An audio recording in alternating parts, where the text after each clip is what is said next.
just us. Having a little FaceTime. Still got that cough. Oh, here we go.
Well, welcome to the Carol Weymuller Championships, the Women's Open, here in Brooklyn Heights Casino, New York, and we have the number 1 and 3 seeds here in the semi-finals. Fayrouz, Aboelkheir up against Farida, Mohamed, the finalists from 2024.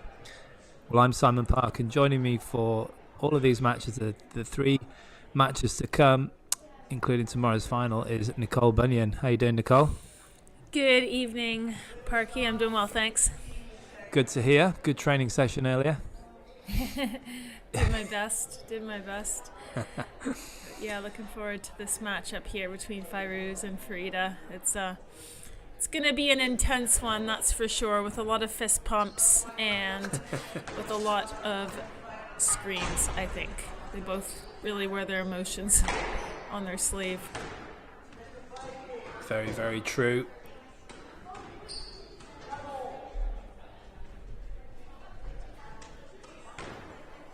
Well, it's Mohamed, last year's champion, who's starting off proceedings today in this first semi-final.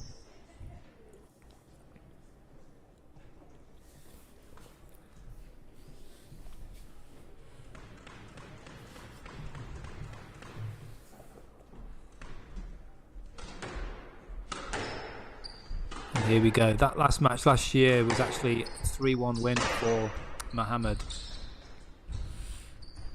As you say, both players wear their hearts on their sleeves. It's going to be a fast pace, as is with a lot of the Egyptian players, of course, but particularly these two, hard hitting, high pace. I don't know if you've played on these courts, Nicole, but I'm not sure whether you could give us any insight into the club. I have played here, but it was about 100 years ago. I mean, the courts are probably pretty much the same, to be honest. Yeah. Yeah, I mean, I wouldn't say that they're exceptionally fast or anything. They take a good shot into the front and to the back. So, yeah, like if you get your length, you can really pin your opponents down there. That's for sure.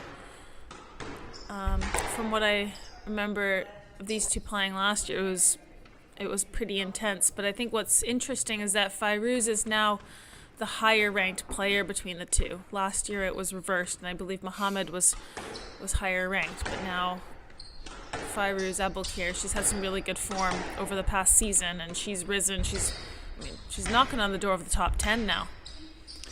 Yeah, absolutely. Yeah, she's the number 1 seed here. Mohamed being the number 3 seed in this particular semi-final. 5 years between them as well. Mohamed getting really old at 23 years of age.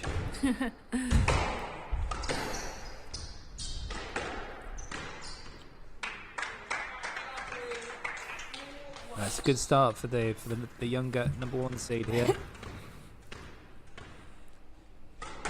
certainly not going to see these two have long, lengthy rallies, that's for sure. They both like to attack at the first opportunity.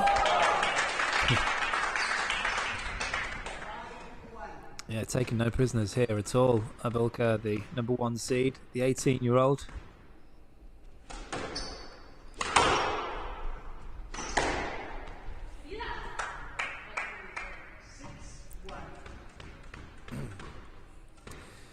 Well, Aboelkheir, certainly the one that's taken to this court a little earlier than her opponent. Immediately on the front foot. That ball goes into the tin, though. I remember watching Mohamed play last year, and she was extremely aggressive, as she always is. And it just happened to be her tournament where everything she was hitting was going in. She was slotting everything. And when that happens, she's really unplayable. But if she is a little bit off the mark, then those kills just go into the tin. And it ends up being really quite fast. You know, the rallies are always quite fast, but you can go against her really quickly. But she can just go on these massive runs of points, or also just, you know, do what's happened here, whereas go down by quite a large margin. So yeah, that's right. I've commentated on it a few times actually, and you're absolutely right. She's just a little bit inconsistent, really, isn't she? You never know what's going to happen. I don't think she knows what's going to happen, but sometimes it can be brilliant. Hence why she gets some pretty good wins out there.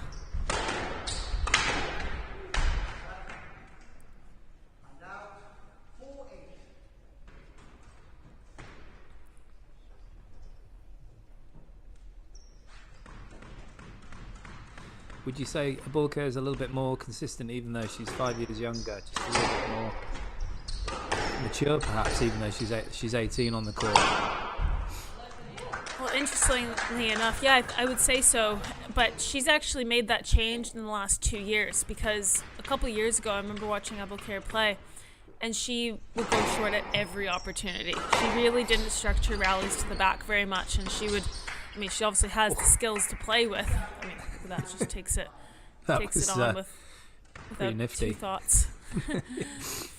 But yeah, she would do that. I mean, just every other shot, and then she started to get a little bit more structure, and then that's when we've seen her really rise into the top 15 or so in the world.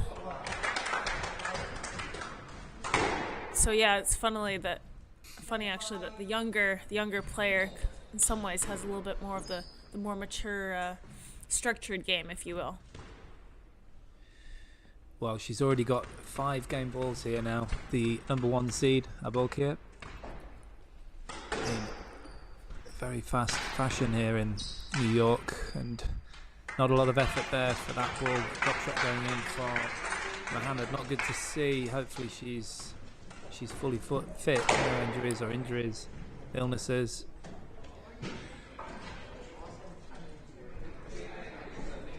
Maybe just a little bit disappointed with herself, losing that first game 11-5 in just 6 minutes. Aboelkheir, the number 1 seed, leads by 1 game to love.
So Fayrouz, Aboelkheir, the number 1 seed, taking a pretty comfortable first game here in the semi-finals of the Carol Weymuller here at Brooklyn Heights Casino, New York. Farida, Mohamed, there Nicole, just not really at the races at the first game.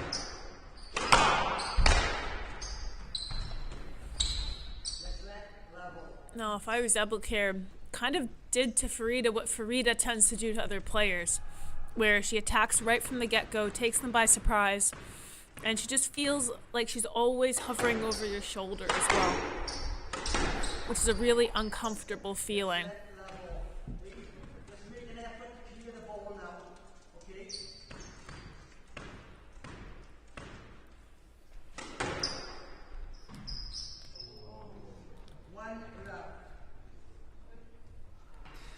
Yeah, I don't really like anyone hovering over my shoulder too much, especially not on a squash court.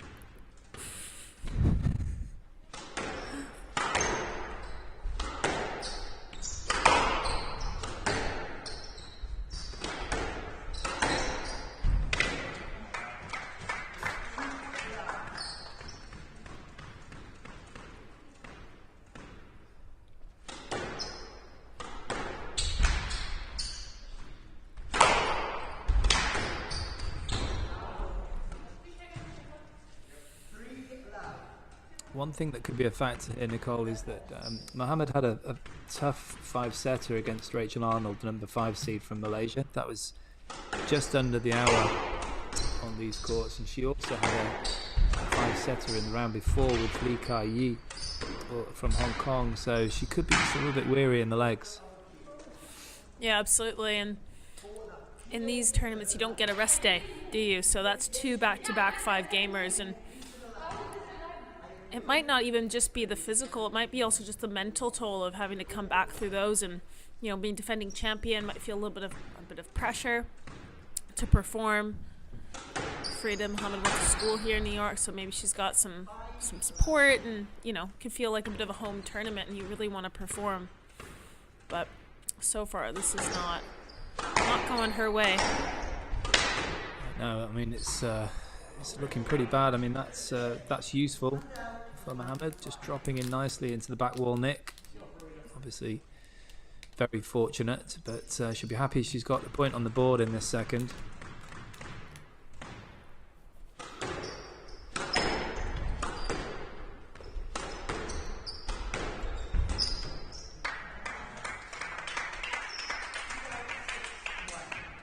Yeah, that's the danger with Aboelkheir. You give her anything slightly loose and she does not let you off the hook at all.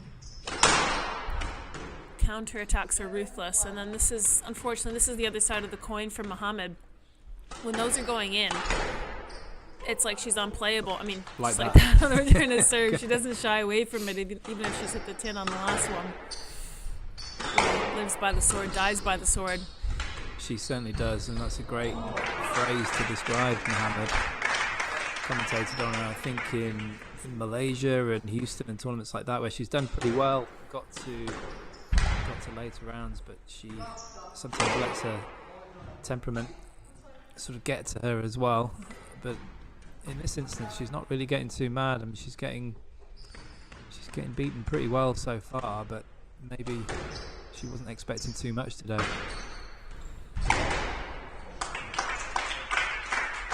She's a fighter though, isn't she? That's well straightened there from Mohamed.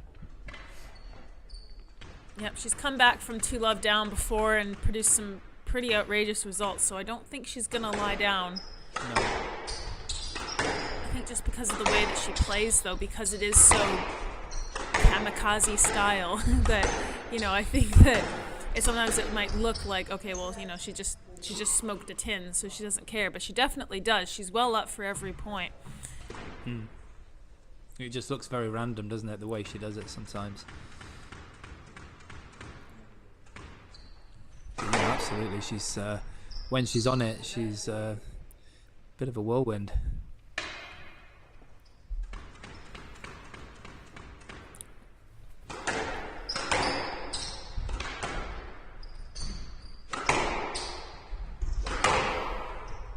Aboelkheir though, just showing good maturity. I feel 18 years of age, just keeping fairly quiet, going about her business here, doing all the right things.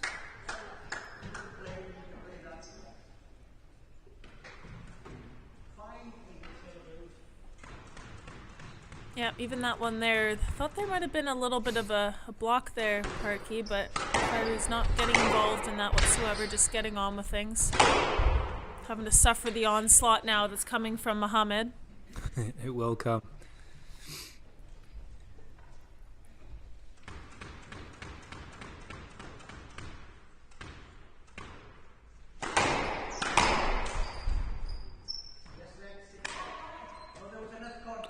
Just a little bit fortunate there, I feel, Nicole. That was a poor serve right onto the strings of the youngster. Not sure she did a lot wrong there, but it's Mohamed that gets the let ball.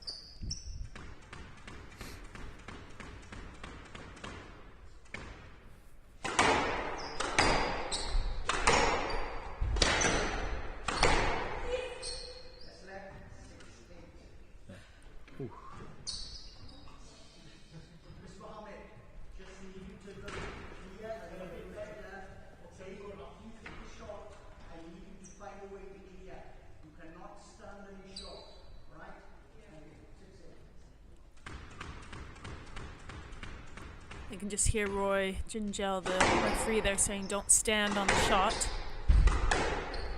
Now that, now that it's getting close here as well. Now we can start to see some interference coming in as well, can't we? Now things are getting pretty heated.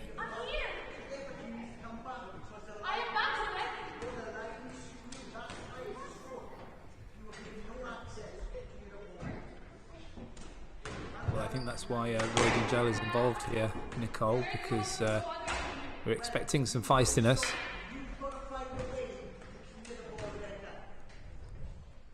Not least from Roy himself.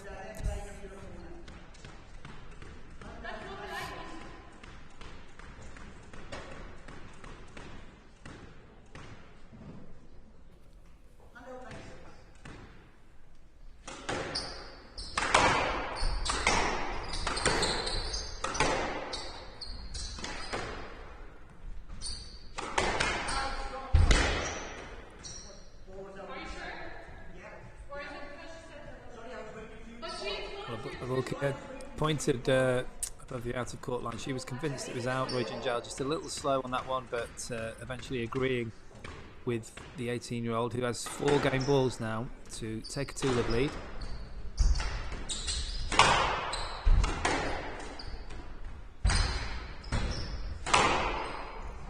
Just a bit of a guess there from Fayrouz, but she's still got points to play with, some game balls to play with here. Yeah, and she's kept her head pretty well as throughout the second part, while Farida Mohamed started to make her comeback. She stayed pretty calm. Oh geez, this is getting a bit scrappy now.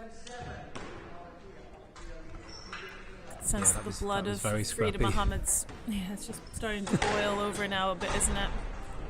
Certainly is. Hopefully it won't get worse, but Aboelkheir here, she'll be aware of the threat of Mohamed. She's now above her in the rankings, but she knows I'm sure she knows her very well, the number 3 seed. But it's Aboelkheir taking the second game, 11-7 in 9 minutes. She leads by 2 games to love.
Here we go, Nicole, into this third game. There's a lot of work to do for Farida Mohamed. She's really nowhere near her best at the moment.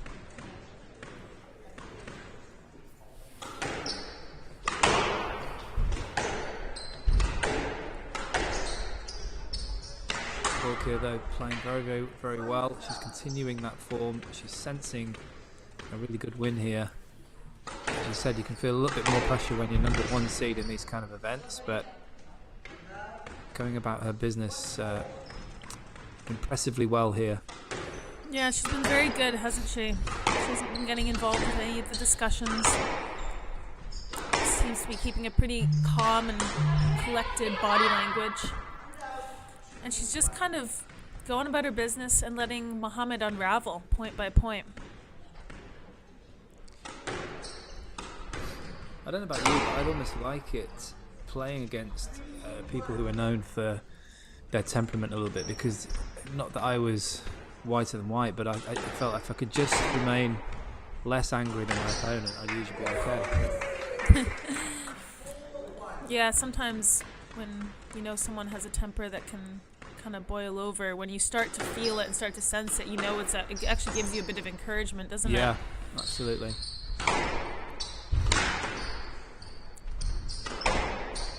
It doesn't mean that you can take your foot off the gas by any means, but it does mean that they're kind of teetering on that verge that might give you like 2 quick points. Yeah, it just gives you massive encouragement and helps you to stay even more calm, I think, and focused. I mean, it's a complete miss hit there. Wow. Crowd are enjoying it though, Nicole. Yeah, they get pretty into it. They do like it. They've got you can't see it from here, but I've played this event several times, and they've always got a big set of bleachers posted up behind the court, so they probably get, I'd say probably about 50 people or so in, which is pretty good. It's been a long time running, this event. I think maybe this might even be the 50th year anniversary, actually. Yeah, well, it was definitely running when I was playing, so that's a long time ago. Definitely about 50 years in. 100. We actually used to have the tournament champions here. Well, it wasn't regular, but at least once or twice in the 90s. So that's when I played here. Put the glass court where the indoor tennis courts are. Well, she's just given up the ghost, and she's retiring. Yeah. Yeah, we're not sure whether it's an injury or illness or what the problem is there with Mohamed. She really wasn't at the races at all, was she? And it's Aboelkheir who's breathing a sigh of relief. It's not the way that she would want to win, but she's in the final, the number 1 seed.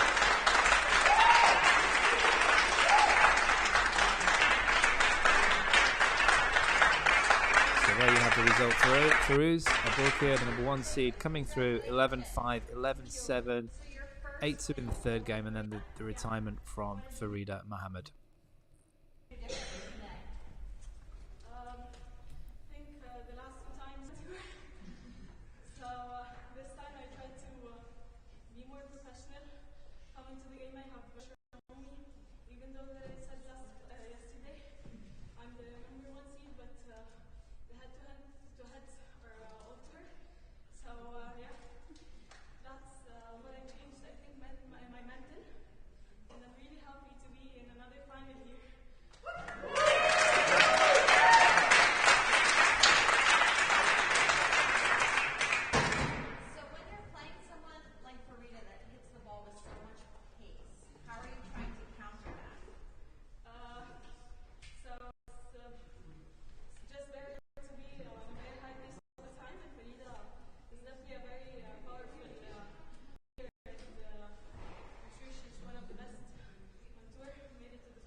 Welcome back to the second semi-final here of the Carol Weymuller Open, which is being hosted in Brooklyn, New York. I'm Nicole Bunyan, and joining me for the second semi, Simon Park. Good evening, Nicole. Good evening. So we just watched the first one. For those of you who did not watch it, we won't spoil the result just yet. We'll get started on this one here. Quick player introductions. On the left side, we've got Sarah Jane Perry. She has had a very good win yesterday to get herself through to the semis. She came through against Salma Hani. So Salma Hani was seated above Sarah Jane Perry, who's currently the 7th seed. So that was a bit of an upset. Salma Hani she's actually been out for injury for a few months. This was her first event back. They had a pretty close match. I did watch some of it, and eventually Perry there's a long second game, I believe, and after that just kind of seemed to break the mental belief or something, and Hani wasn't quite sure, but Perry played really well. She made the most of all the opportunities that she created. And she's up against Abbas, the 4th seed, on the right side of your screen. Much smaller in stature than Perry. He's about 6 feet or a little bit over 6 feet tall, I think. But Abbas definitely packs a punch. She's a very organized player, gets herself set really nicely on the ball, and she gives it a good crack. I'll put it that way. She can really smack the ball. Yeah, it's like a little power pack.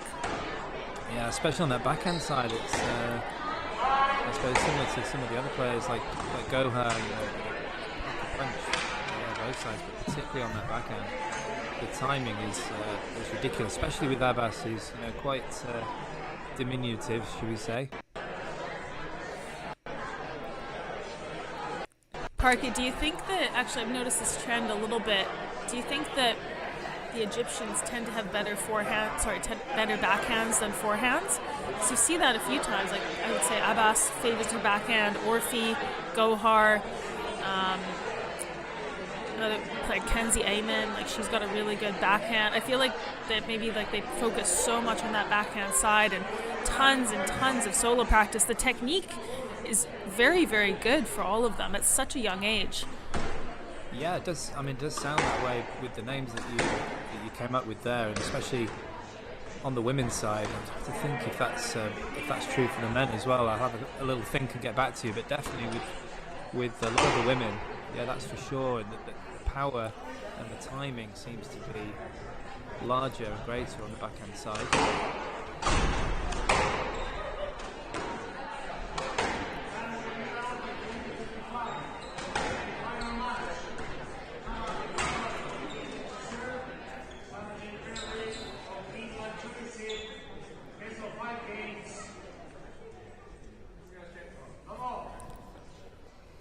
So Nada Abbas, number 4 seed, is kicking us off in the second semi-final here at the Carol Weymuller Open. Yeah, and this is the 7th time these two have met. It's 4-2 currently in the head-to-heads with Sarah Jane Perry in front, but she hasn't won on the last 2 occasions. They've been playing since 2018. That was their first meeting here in the US Open, second round. But as I say, Abbas just getting the better of a more experienced opponent in the last couple of occasions.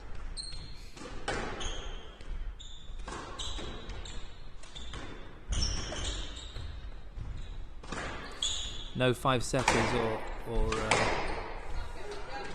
all 3 ones and 3 loves in those occasions.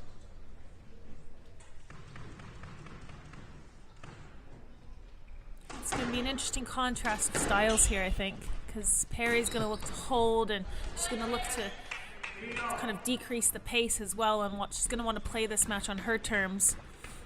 Whereas Abbas is going to look to be really busy. She's going to look to crunch the ball, and then when she gets opportunities in the middle, she's going to take it in with a quick straight drop, I think.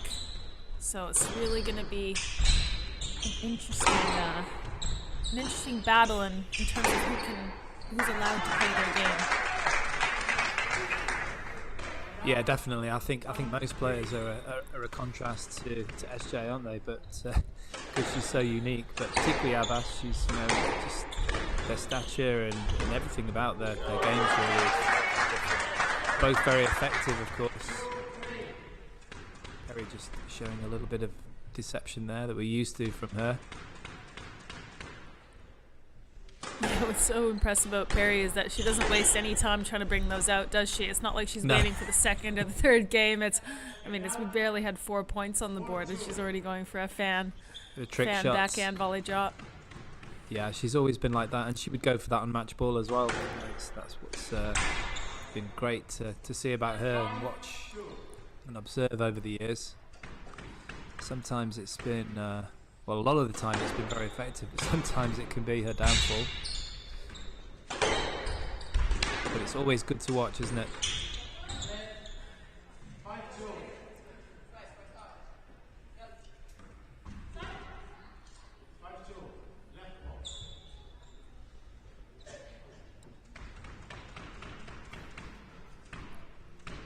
She's actually never won this event before, Perry. She has reached the final. She was runner-up to Nour Tayeb.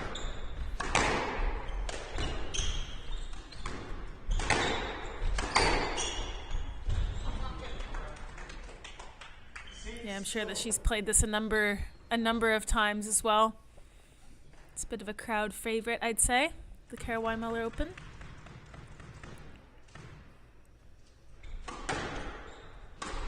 Get looked after pretty nicely in Brooklyn Heights.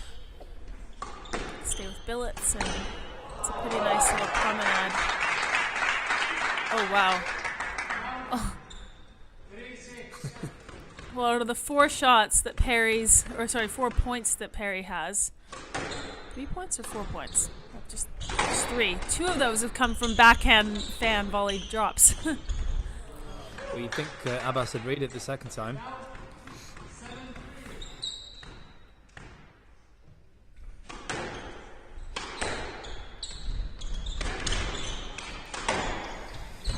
Oh, geez, she's done well to recover from that.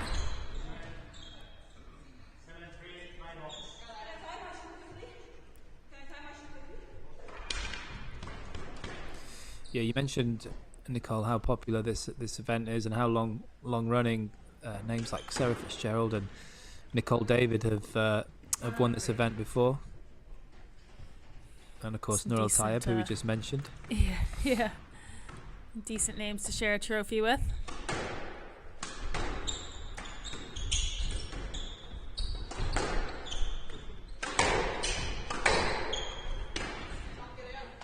Just a little bit short on the length. Well, yeah, absolutely. Yeah. Just into the service box there, trying to get the ball to the back. You can see that she's talking to herself, trying to make it perhaps a little bit more height as she hits the ball really low again.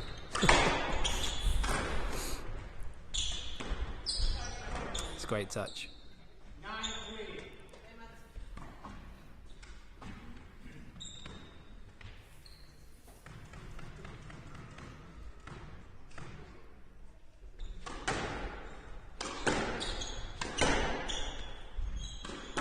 You're going back to the backhand thing, Nicole. I think just thinking about some of the male Egyptian players, I think it's a little bit more even on each side with a lot of the top players over the last few years. But you're definitely right about the female Egyptian players. Very strong backhands. Yeah, I wonder if it's because from a young age there's such an advantage if you have a stronger backhand. I wonder if that's if they clip that quite early. Yeah. And on the forehand, it's just you can muscle it out, more power. Yeah, especially with the young, really young girls playing at maybe sort of 8, 9, 10 years of age.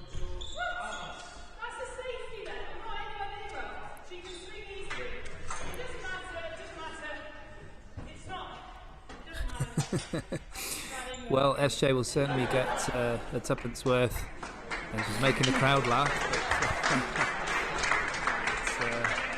It's not gone her way in this first game, Nicole. No, unfortunately, I do think that was kind of looking like a stroke. Abbas was set to play it, and I do think SJ was just in her swing there. But a lot of game balls for Abbas to play with, so pretty comfortable first game for Abbas, pretty flawless. And just 7 minutes, and 11-3 to the number 4 seed.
Well, it was a very straightforward first game for Nada Abbas. Both players, interestingly, warming the ball up quite a lot just before the second game, which you'd see on a glass court because the white ball, of course, loses the heat a lot more easily. But I wonder whether it's feeling a little bit cold for the players on this court at Brooklyn Heights.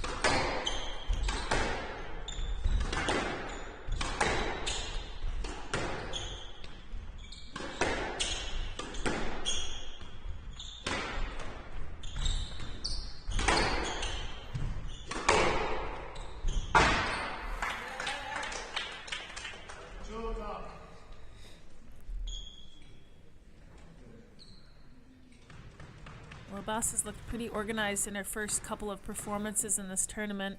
She had a bit of a test against Noor Aboelkheir in her first match, and then yesterday she looked really sharp against Holly Knott in the first couple games. I think they were just 11-3, the pair of them, and then there was a bit of a fight back from Knott, and so Abbas did well to get through that one in 3, but it shows just how sharp and, like I said, I keep using the word organized, but it just shows how on the ball she is.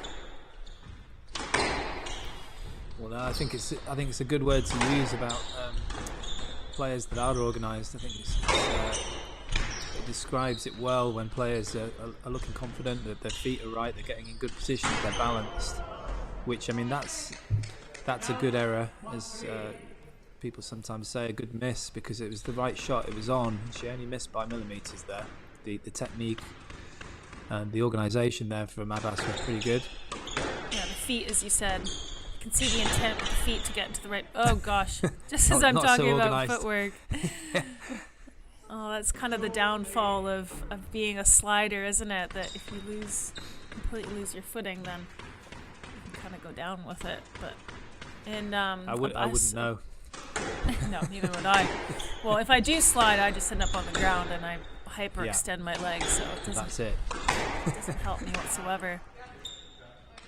Yeah, and we're not going to see any diving from SJ, that's for sure.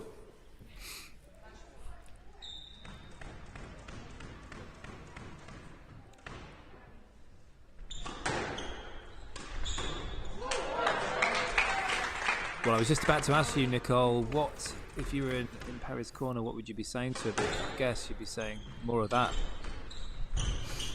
Yeah, I mean, it's a gutsy shot, isn't it? She just went for it a couple times so far in this match, and it hasn't come off yet, but obviously backs herself to hit that shot.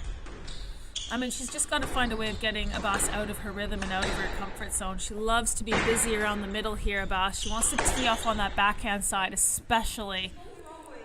So I think using the height, using the hold when she's got a bit of time, and actually pressuring Abbas deep into the back right corner as well would be a good tactic, because as soon as Abbas gets confident on that left-hand side wall, then any opportunity she's not gonna hesitate to take it in. Yeah, absolutely agree. I think that's a very good game plan.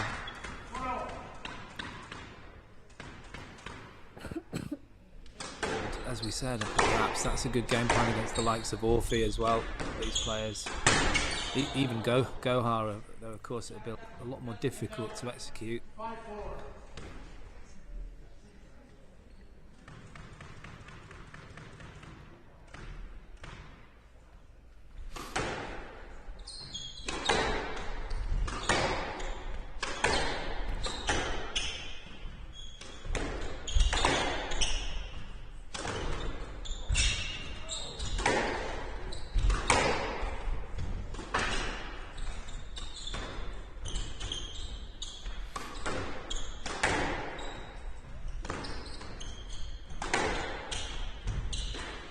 A little bit better, even though it went to the back inside. Just a bit of a hold there from Sarah Jane Perry.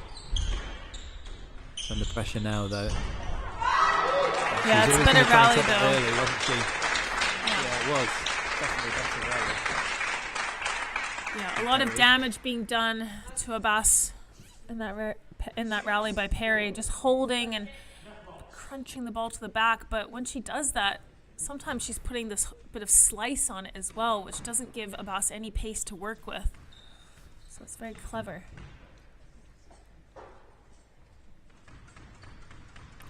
Yeah, clever is a word you would definitely use for Sarah Jane Perry. She's used that unique style and hold and deception and style of playing that she's had for many years. It's been very effective. She's the kind of player that a lot of the women on the circuit have not enjoyed playing against. When she's on form, she just doesn't play like anyone else. No, it's so difficult to adapt to and to train for as well. I've been the victim of it a few times.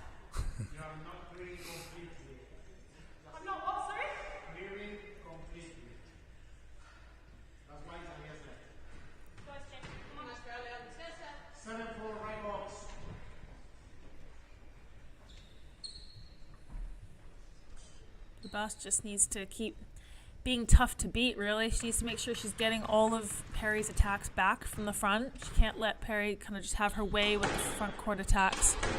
And if she does that, and she just keeps Perry away from the middle, then I think that Abbas is going to have a lot of success. Yeah, she's fairly consistent, isn't she, Abbas? She doesn't sort of waver too much mentally. She keeps pushing. It's all pretty consistent.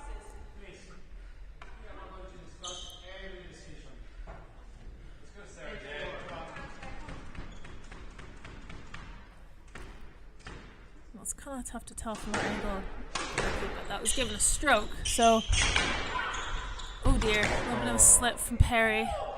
Yeah, that didn't look good. I think she just corrected herself in time, but didn't want to kind of get up from it to chase the next ball. Probably quite wise.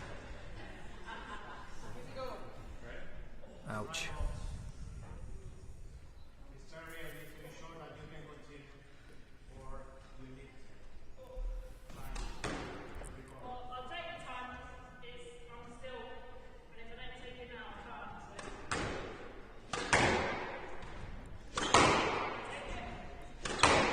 She's going to take a bit of the injury time then, so she'll have 3 minutes because it's a self-inflicted injury. So she'll have 3 minutes to come off, seek treatment if she wishes. I feel like she'll probably just want to let it, just test it out a little bit, just let it calm down, see how it's feeling. Not quite sure exactly what she did. I think she just felt she was about to twist the ankle, just got herself in a bit of a funny position. And you know, you've probably had that feeling where you just kind of stop it happening, but then you can't really move for the next shot. And it's kind of like half a twist, maybe. but hopefully she's going to be okay.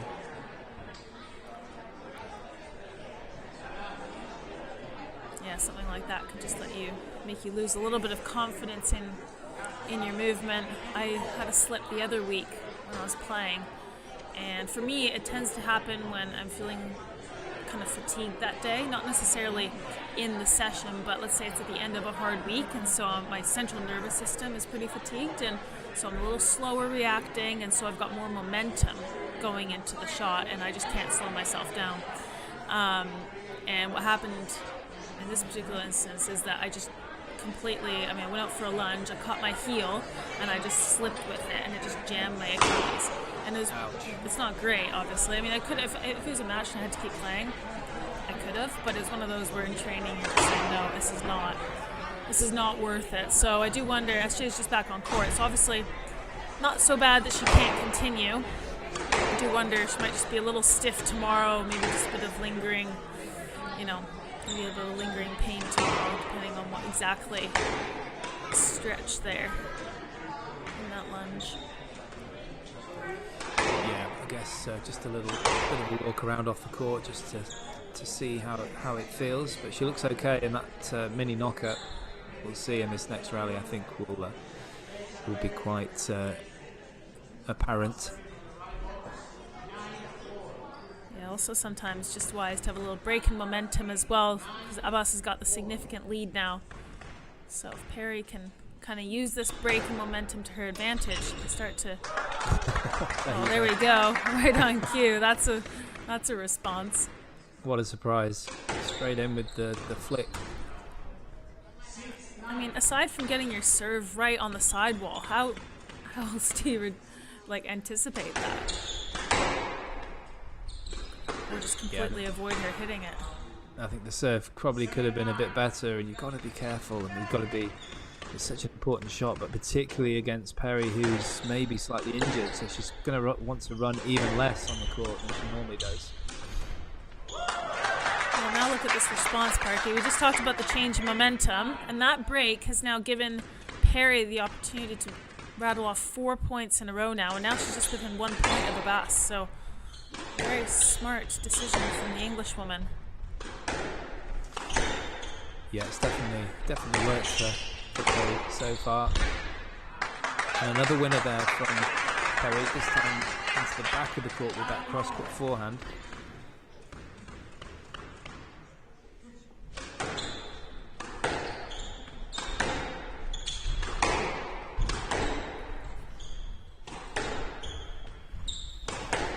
She's really got to try and get herself back on track here, Abbas, and quickly.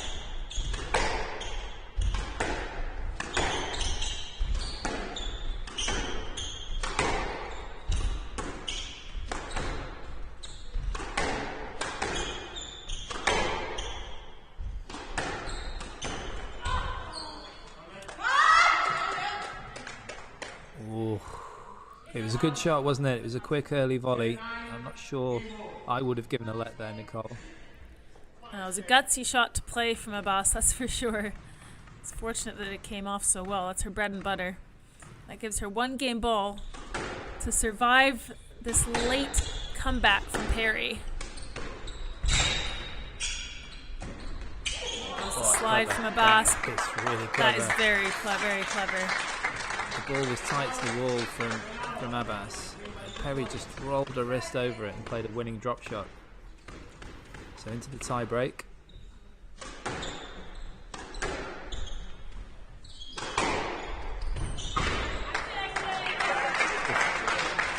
Perfect length. And in the back right corner as well, Parky. Yeah, I think she must have heard you.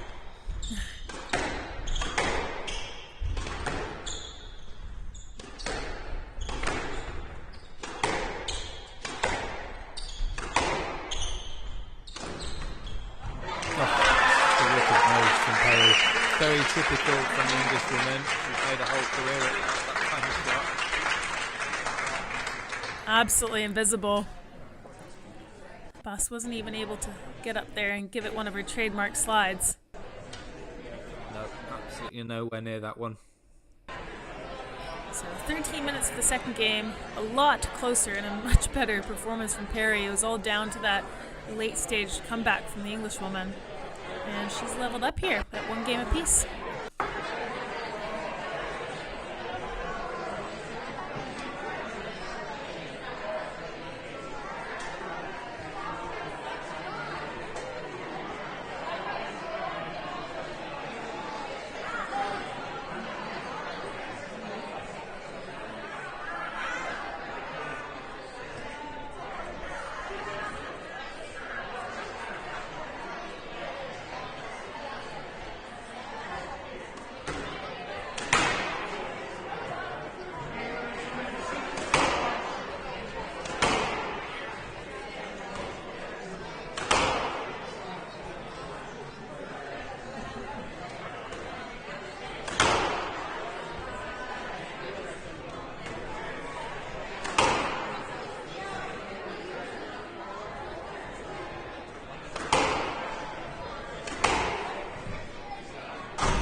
Off third game. An incredible late comeback from the Englishwoman. Yeah, we didn't expect that.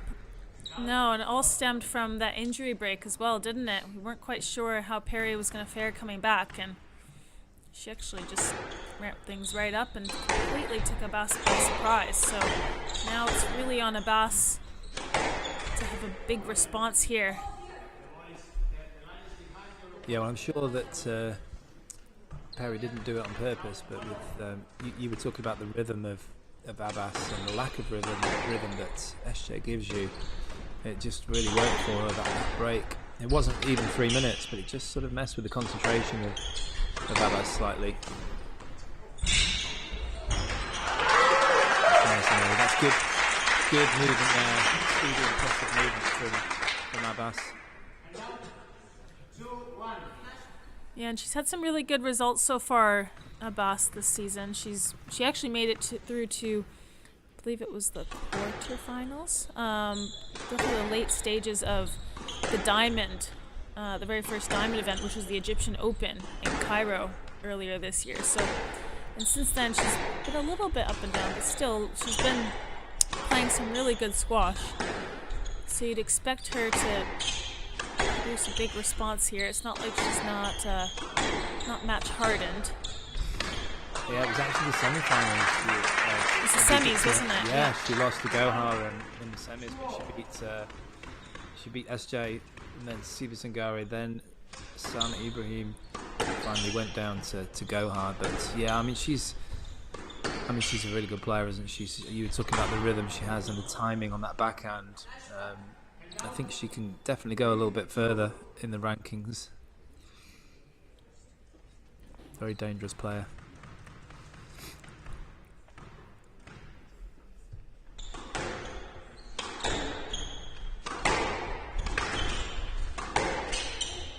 Currently 15 in the world. She's been up at 12, Abbas. Mm-hmm. Well, that looked like a pretty good line to me, Parky.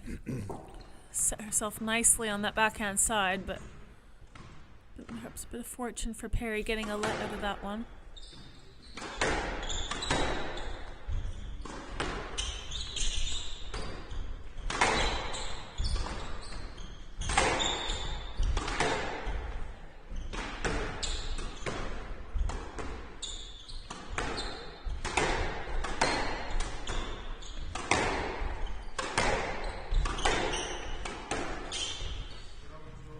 It's going to have to be a stroke there, isn't it, Nicole? Yeah, no way that Abbas can swing at that one. Pace just seemed to get a little bit higher there from both players, but I think that would favour Abbas. More to the back of the court, though.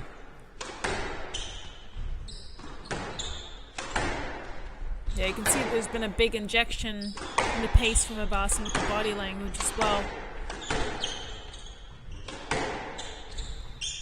Yeah, she's just a little bit higher up the tee, isn't she? Abbas just trying to take the time away from her opponent. Keep the pace high. That was a lovely finish from the Egyptian.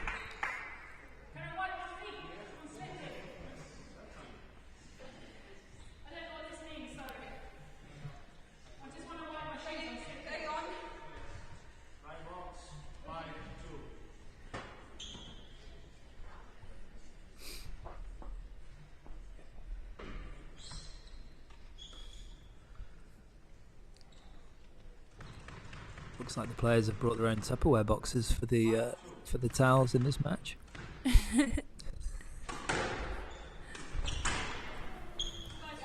Well, that flick usually works for Sarah Jane Perry. Backhand volley flick, but this time just clipping the tin.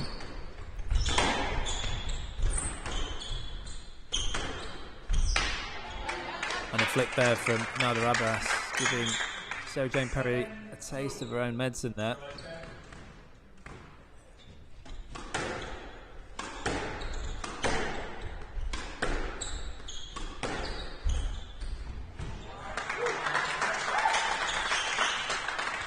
Well, she thought about it, Nicole, and then decided it was a bit too good.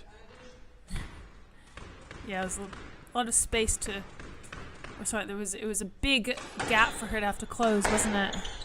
Open up the court and Perry. She's been very good with that backhand straight drop so far this match.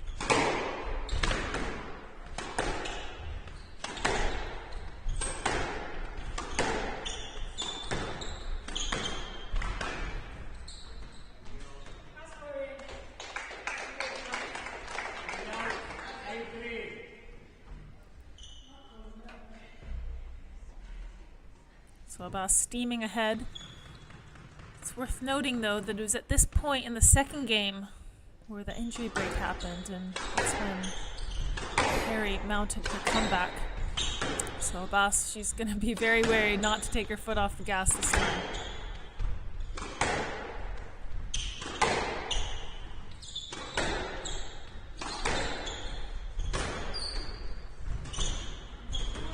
Oh, she's read it.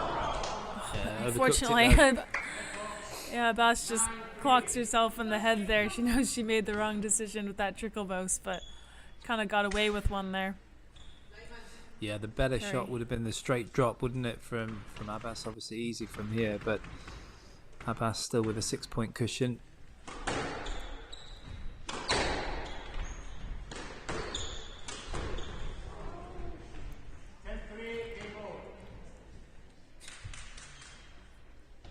The fan backhand not quite working that time for Perry. Gives Abbas 7 game balls. 2 games to 1. Ooh. And just the ones needed. Oh, did that make it? No, just the one needed from Perry. She's been pretty good with that shot so far, but not this time. So it is Abbas that closes out that second game. That's how she would have wanted to finish out the close out the third game. That's how she would have wanted to finish out the second, and she goes up 2 games to 1.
Parky, are we going to see a response here from Perry?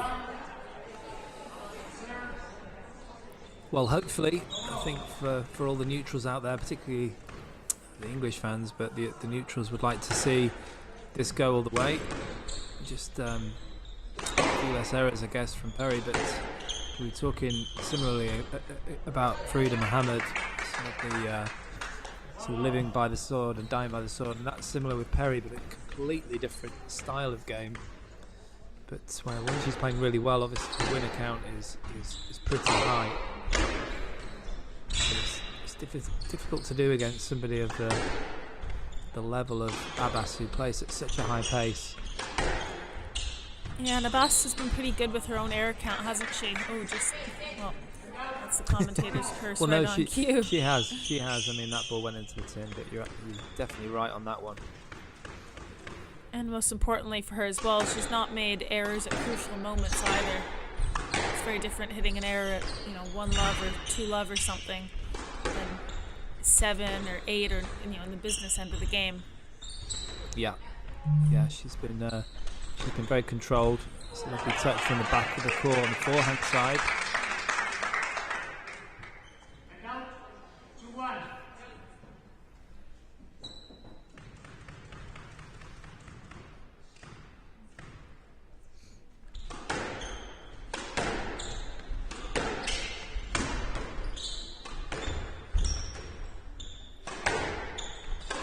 I think it's imperative here for Abbas to get a good start and not allow her more experienced opponent to get in, get time on the ball, and use her flicks and deception. I was going to say the front of the court, but all over the court really, Perry.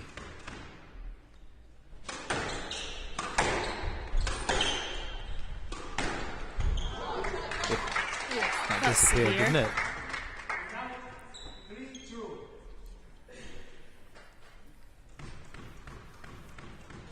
I mean, it's a little bit more difficult for us commentators to see the ball on a traditional court because the ball's like a hockey puck, but it just disappeared, didn't it? Yeah, it really did. It was invisible to read as well from the swing.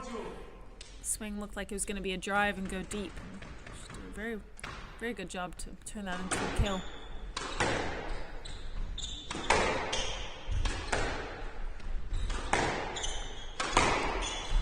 Yeah, I think that's often the deception of these hard-hitting players, isn't it? It's not really the flicks so much like Perry, but it's more what height is that ball going to be on the front wall?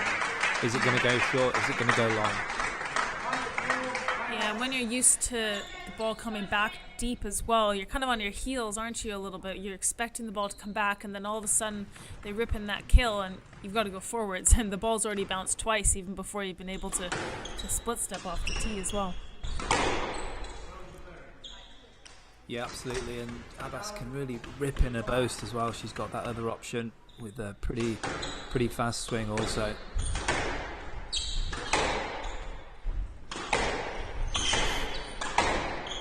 Yeah, needs to be careful around the middle there. Yeah.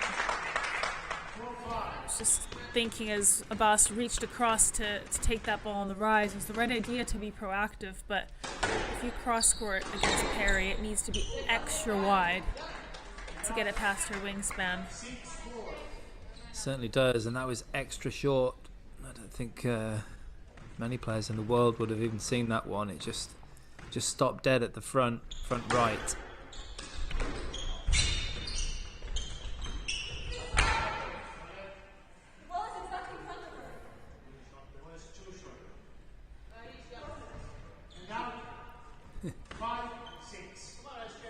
Thought she was going to go through the legs there, Abbas.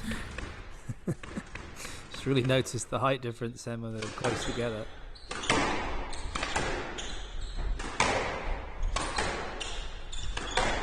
That's great. One of the great things about squash, isn't it? Unlike perhaps say basketball, for instance, you can produce players of all different statures.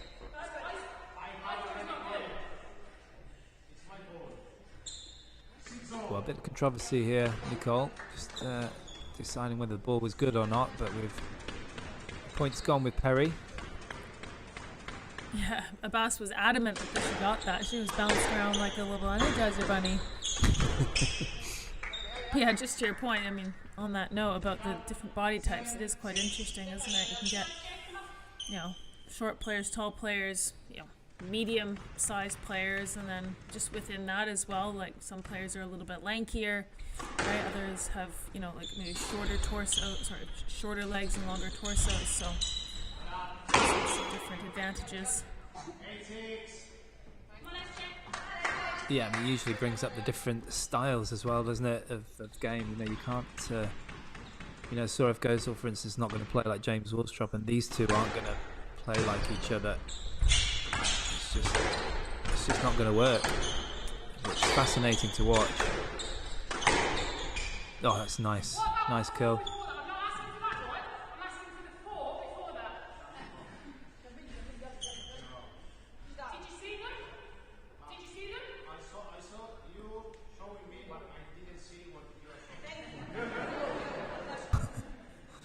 What do you think then, Nicole? Did you see anything untoward from Abbas?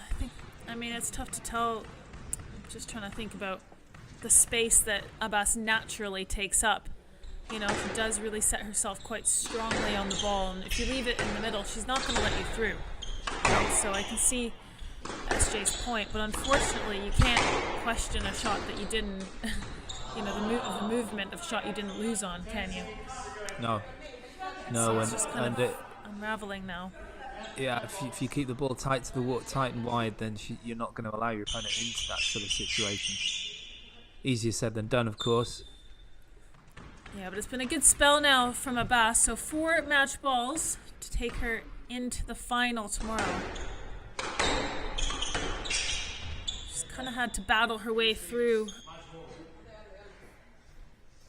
the last part of this 4th game, hasn't she? It's not really been all as organized and as concise as it was earlier on in the match. SJ's made things quite a bit tougher for the Egyptian. Sure.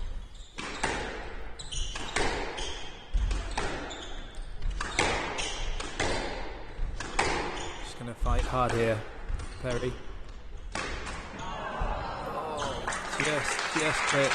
Yeah, she's conceding it. Just clipped the top of the tin there. It's the right shot to play for Perry.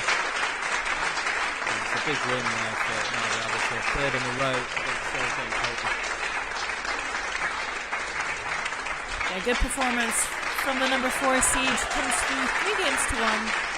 11-3, 10-12, 11-3, 11-6. And she has secured her spot in the final tomorrow.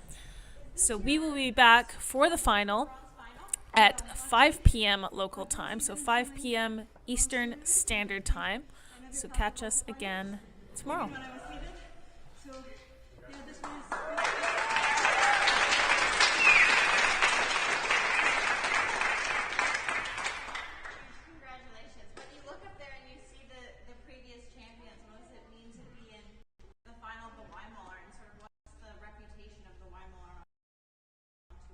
I mean, this tournament has been very iconic. I mean, many world number 1s have won this tournament, and playing the finals, and might be the champion is a big thing. Yes. Well, so looking back at this match, I think you were 9-4 up in the second. There was an injury break. Yeah, what happened? And how did you come back in the 3rd and start so strong? I mean, at 9-4, I started overthinking a little bit, and she came back very strong and very smart, and I think I relaxed a little bit. So yeah, after that second, I just tried to totally forget about it, and as if it didn't happen, and look forward for the next game. Yeah. Juniors, did you hear that?